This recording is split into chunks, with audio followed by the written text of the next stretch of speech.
Hey guys, Coach Jason. I want to go over a very, very, very important part of training or progression and success as a coach and as an athlete. Now, if you want training specifics, I've got 24 videos on my channel, everything ranging from 5K all the way up to the marathon cross-country programs, a stretching program that's specific to running, time trials, and it tells you, what your abilities are at other events, how to set the appropriate training paces based on your fitness and time trials. So click the subscribe button if you want that, and then click the bell next to it if you want to know anytime I post a new video. But today's video is going to be something that complements those things very well. And it's going to be particularly beneficial and valuable to coaches, especially new ones. I want to talk about the differences between coaching women and coaching men, or coaching boys and coaching girls. There are some physical differences, there are some physiological differences, but there are also some emotional differences. And a lot of it stems from your ability to become an effective communicator to your athletes. Because there's going to be a lot of things that are similar between the boys and girls, or let's just say the males and females, but there can be a lot of differences as well. And whether you're a male coach or a female coach, it's incumbent upon you to not only be able to communicate with the same sex, obviously, but identify and be able to communicate with the opposite sex as well. You might need to put yourself in the shoes of the opposite sex just to say, okay, am I communicating the right way here? I'm a firm believer in praising publicly and criticizing privately. That said, if you need to criticize individually in a group, I think it's important to piggyback it with some constructive reinforcement, positive reinforcement after. Yeah, you had an off day today, but this is what we can do moving forward to make sure that doesn't happen again, or something like that. There are a lot of personality differences that, as a coach, you will learn as you get more familiar, as you get to know your athletes better. And again, each year, if you're coaching in a high school or college, the identity of your team is going to be a little bit different because there are going to be different personalities, different people taking over the leadership roles. And so it's important to be an effective communicator in order to not only help you become a better coach, but help your athletes become better athletes. So these are some of the things that I found valuable. There are a lot of other things, and some of these things are obvious, some of these things are not. But I want to go over them just in case they're not obvious to you. Okay, let's start the women first. Okay, I'll just say the female athletes. Number one, they have higher estrogen levels. Okay. So they'll have generally a higher percentage of body fat. Now, it's not necessarily a bad thing. It's just a physiological thing. It's a gender thing, okay? Their bodies tend to be a little bit less muscular, but that's just generalized. That's not the case for everybody. There are a lot of muscular female athletes as well, especially in the sport of cross-country and track and field. But overall, generally, they tend to be a little bit less muscular. But that said, their joints tend to be more flexible and mobile, and they have better range of motion. Okay, which is a good thing. Alrighty, especially if you have a well-rounded training program, which I think is very important, not only from a coaching standpoint, but from a flexibility and injury prevention standpoint, strength training standpoint, plyometric standpoint. You want to make sure that all the cylinders are firing properly to put your athletes in, or yourself in the best position to perform well. Okay, especially when you need it the most. Okay, now the joints are a little bit less stable. Okay. Let's give an example, the knees, okay? Statistics have shown that there's a potential higher risk of ACL injuries on the female side than there are on the men's side, okay? So that said, it's important to strengthen all the areas that protect your knees. Whether it be your quads, your hamstrings, your adductors, okay? Your groin, your hip flexors, okay? Your glutes, okay? And it's important to have a good flexibility and range of motion component in that area as well. You want to make sure that everything's functioning properly. And I encourage you to take a look at my flexibility. It's an active isolated stretching video that's specific to running or specific to sport. And I consider it WD-40 for the joints because it lubricates your joints and gets them ready for activity. It also gets your blood temperature or your body temperature and the muscles kind of rising, and it fires the muscles and gets them ready for activity. Okay, and that can be the difference between going out for, let's say, a 5-mile run and needing 2 or 3 miles to start feeling loose, or feeling good as soon as you walk out the door. Okay, so it's a very effective, sport-specific way of increasing your range of motion, which is a huge factor in terms of increased performance as you start running faster. Okay, as well as reducing injuries. Okay, and that said, strength training, I think, as well should be sport-specific and functional. That's my personal opinion. Opinions vary, but the more specific you are in terms of flexibility and training and strength work to your running, I think the better off you're going to be. And I'm speaking from 2 decades of experience, 2 decades plus as an athlete and a coach. Okay, learning the hard way with some areas, and which is one reason why I'm pointing these things out, because I don't want you to have to learn the hard way either. Okay, I want you to have a leg up on things. All right.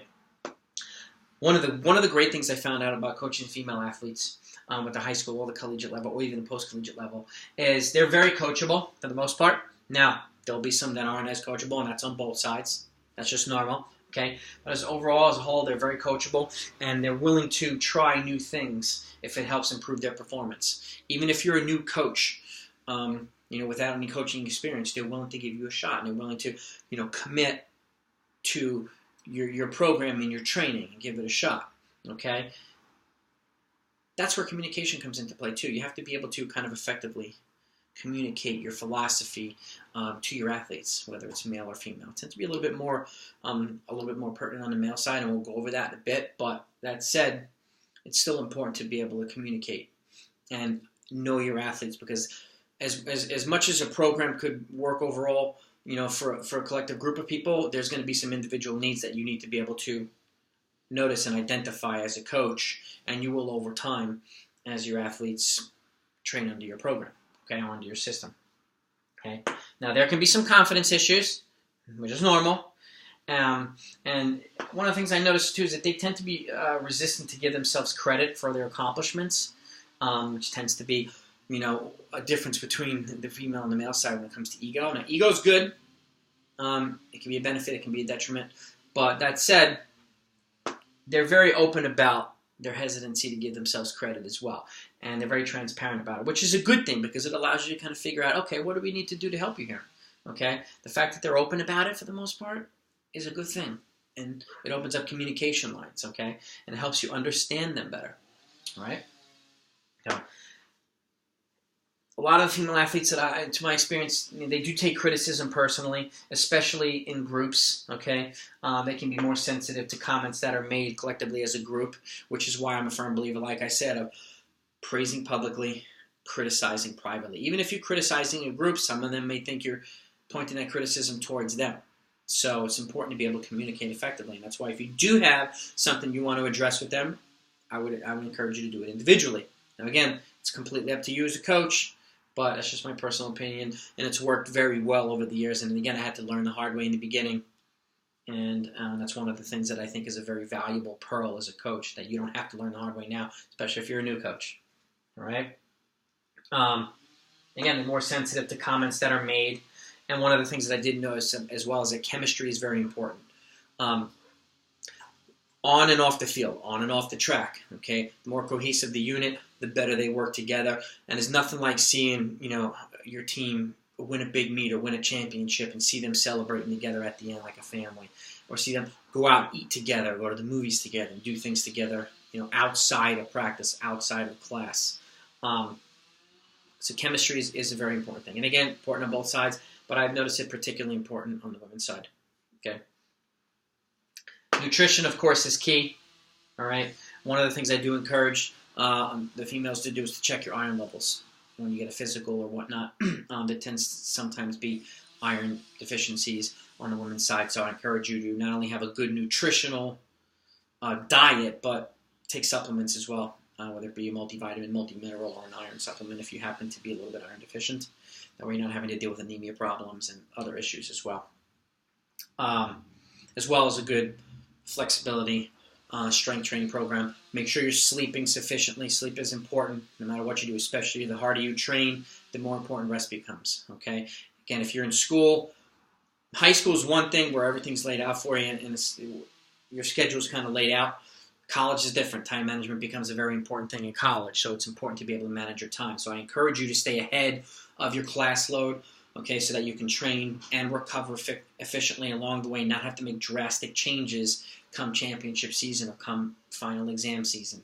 That way you're not overly stressed, overly tired, and it's not detrimental to your performance. All right? So, let's go to the male side. Males tend to have higher testosterone levels. Okay, and the skeletal muscles and hearts can be larger. Not always, but they can be larger. And there's generally a higher red blood cell production and oxygen absorption on the male side, which can enhance the aerobic performance.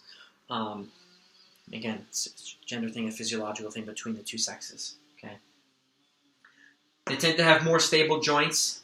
The ACL injury risk is not as high as it is on the female side, but they tend to have less range of motion and flexibility, which can increase the potential for other sports or running-related injuries, whether it be your Achilles, your hamstrings, your hips, things like that.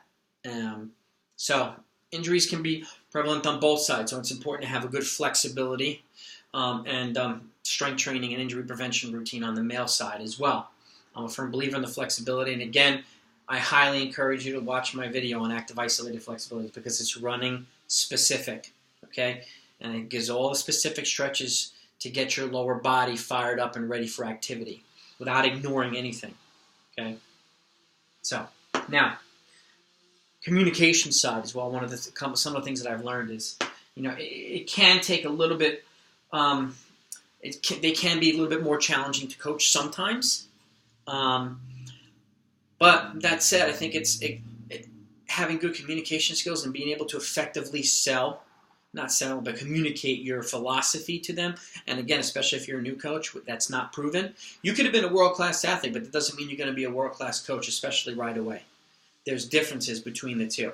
And so being able to effectively communicate your philosophy to your athletes, especially your male ones, say, this is what we've done, and what you guys have done up to this point, and this is what I think I can do to move you forward. Because your philosophy and your coaching system might be vastly different than what they're used to. So it's important to be able to tell them, okay, here's how we're going to transition you and keep moving you forward and get you to achieve your goals. So you have to be able to explain your coaching philosophy, especially if you're a new coach. All right. Confidence is generally, it's not a given, but it's expected on the male side. You have your alpha male. You're supremely confident. You're leader of the group. There could be one or two that folks generally gravitate towards, and you pretty much know who they are for the most part. They usually might be the number one and number two athlete on the team. Not always, but you kind of know who the alpha is. And it could be a good thing, okay? But it's also important to not necessarily treat the alphas drastically different than everybody else. You don't want anybody to feel ignored, especially if that alpha male or alpha female gets injured. You want everybody else to feel like they're part of a team along the way too, because the other people are going to have to pick up the slack for somebody who gets injured, especially if they're the top runners. So being able to make everybody feel like they're part of a family is important. Okay. Now, as opposed to women who generally can be reliant on external factors. Men are generally reliant on, at least to my experience, they're reliant on internal factors like past successes. Well, I've done this. I was really good at this. So, they tend to take that with them. So, and it's being able to communicate, okay, well, you had success here. I want to get you to the next level. All right. I want to bring the other guys along with you. Again, it goes back to communication and having a well-rounded training program. All right. They generally don't think, for the most part, criticism in a group is meant for them individually, for at least what I've noticed.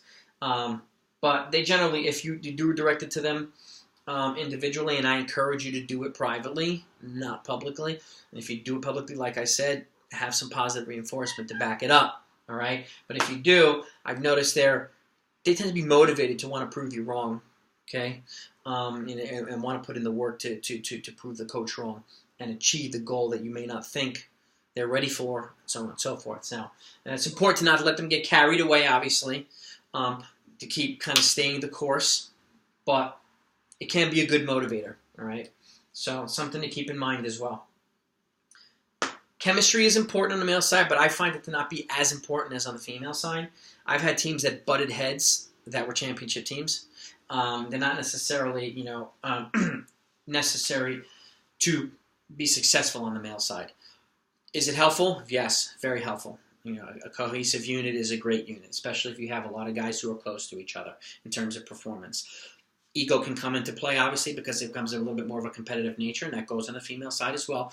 But it's important to remember, cross-country especially is a sport where the lowest score wins. It's one of the few sports that's that way. And so being able to bring the back of the pack up to the front instead of the opposite way around is an important part to kind of progressively improving collectively as a group and becoming a championship team.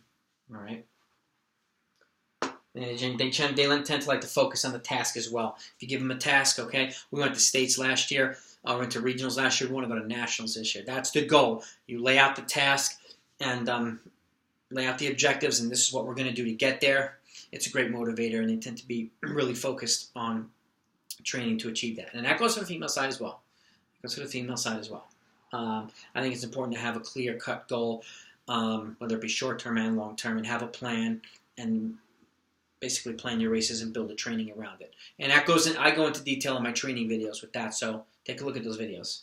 And the last thing I was going to point out is the nutrition is just as important on the male side too.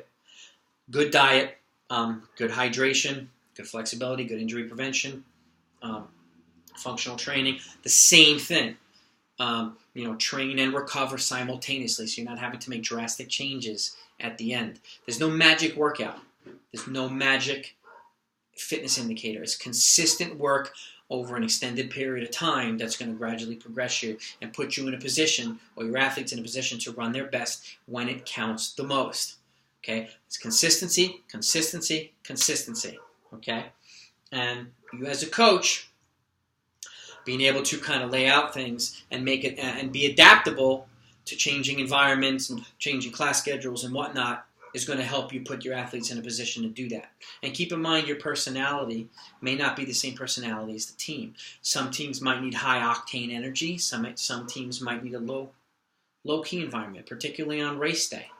The more relaxed a lot of athletes are, the better off they're going to be before the gun goes off. So some of them might have other needs. So it's important to know what those are too. Knowing your athletes is very important. But again, sleeping and recovery, training efficiently, staying ahead of your classes or your work, if you're a post-collegiate coach, and putting your athletes in a position to succeed is of prime importance. So I hope this video is helpful. If you like the content, please click the like button, and I encourage you to click the subscribe button and click the bell next to the subscribe button so you know every time I post a new video. I put 1 or 2 new videos every week on my channel. And if you have comments, and insight and feedback, please leave a comment down below. I learn from you guys and gals as much as you learn from me. I like to have a good dialogue back and forth. I'm happy to respond to comments. My Instagram running page is Black Belt Running Coach. I put running content on there as well. And if you have any personal questions or need any individualized coaching, my email is blackbeltrunningcoach@gmail.com. I'm more than happy to help out. And just as an FYI, I am a USATF certified track and field coach. I did compete at the high school and the collegiate level and the post-collegiate level. And I've worked from every athlete. I worked on every athlete from high school all the way up to people training for the Olympic trials with success. And my programs are tried and tested over time with success on both sides, male and female. Okay? So, hope you find this content valuable. Have a great season. I'll talk to you next time.